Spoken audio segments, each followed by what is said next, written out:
The lessons from Romania's presidential elections have shown that Europe's democracies are vulnerable to Russia's hybrid operations.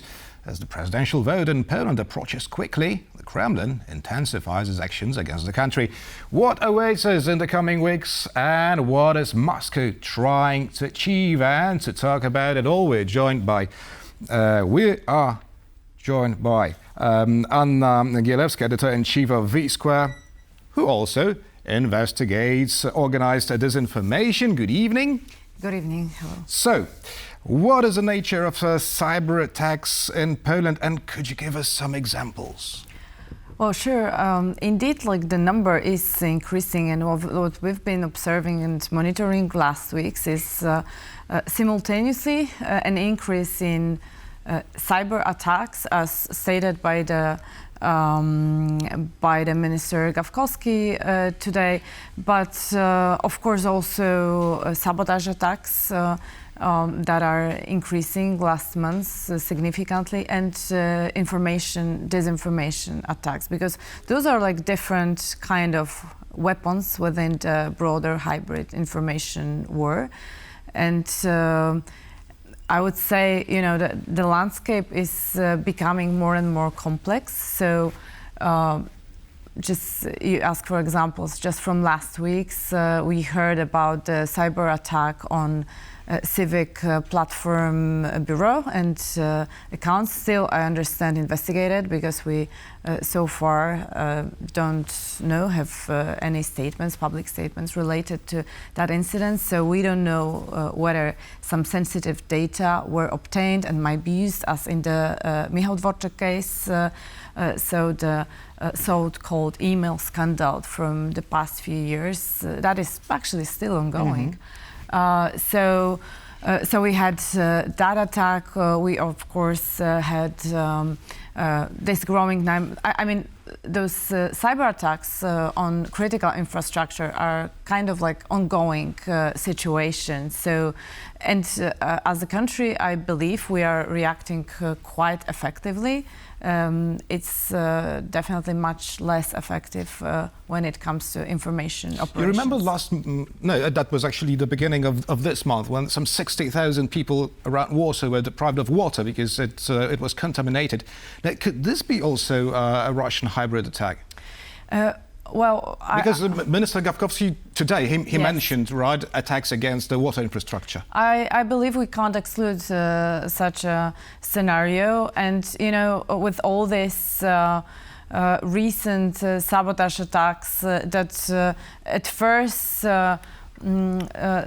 looked somewhat, undefined, suspicious, and so on, but without attribution or conclusion. After a few months, it turned out that they were part of the broader, Russian hybrid actions. So it might be. We can't exclude, as with the, fires for the Polish market, and this Wrocław case that was investigated. So there are sabotage attacks, there are cyber attacks, there are growing info ops, information, disinformation attacks.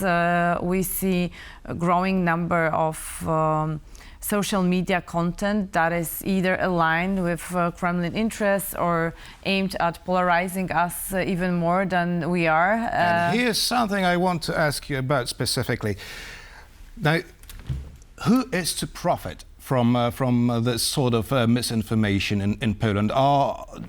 Could you point to some presidential candidates? Because we were talking about the threats during the upcoming elections. So we already have openly Kremlin, pro-Kremlin candidate that somewhat surprisingly collected the mandate number of signatures, which is 133.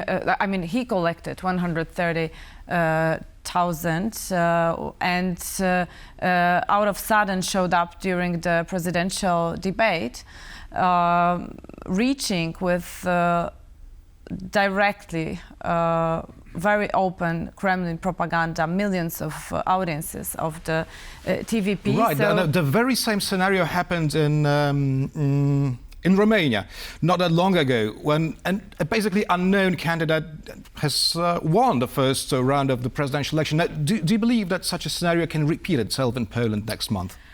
I doubt it will be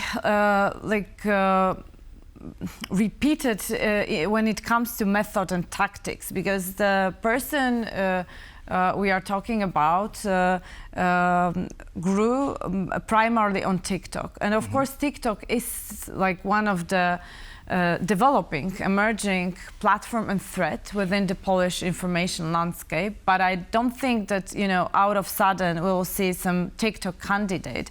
Maciej Maciak, because that's the person I'm referring to, has been long present within the broader Kremlin propaganda infrastructure. He used to run a local TV spreading openly, Kremlin propaganda, inviting Kremlin propagandists to that for years already. He tried to enter the Polish political scene, being a candidate for local elections and now a presidential election. So I wouldn't say like he's, a person out of nowhere. Although out of nowhere he collected the signatures which allowed him to enter the system. We'll have to wait and see what it translates into in the first round of the presidential we have other candidates elections. Too. Yes, there are we many, and we could I would say we could talk about them for a long 12. time, but actually we're running out of time, which is a shame. Anna Gielewska, editor-in-chief of VSQUARE, thank you very much. And thank you for watching. That would be all for now, but don't go away, as Adam says, On the Record is coming up next.